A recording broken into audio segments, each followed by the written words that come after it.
So ayan. Bali hindi ko na siniping, bali dinugtong ko na lang dun sa ano. Bali gumawa tayo ng bikat sa ilalim. Tapos ito na lang tinabasa natin, rockstock na lang. Tapos pinag-ano natin dun sa ibabaw, pinagdugtong natin.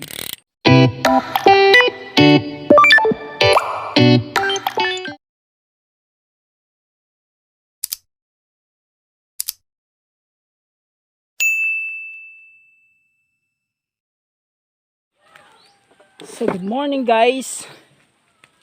So for today's video, meron tayong dalang seedling na rambutan.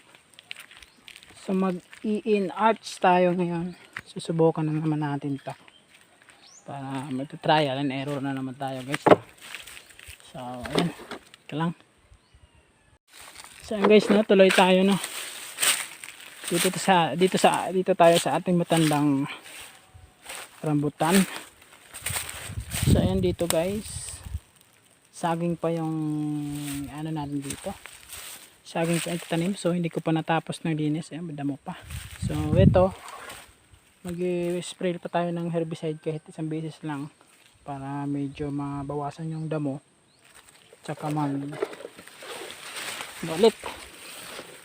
Yun nga, herbicide tsaka linis. So ayan, dito tayo sa ating guys, matanda na to. So nagsanga lang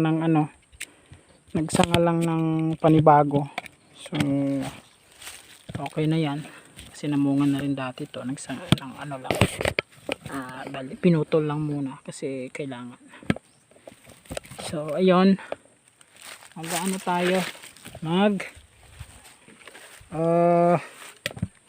in-arch tayo guys. So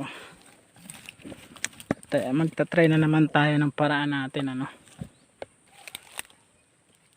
So tudugtong tayo dito. Ito mga sangang to, tudugtong natin. Pili tayo ng pwede. Kailangan natin pattern na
tayo doon.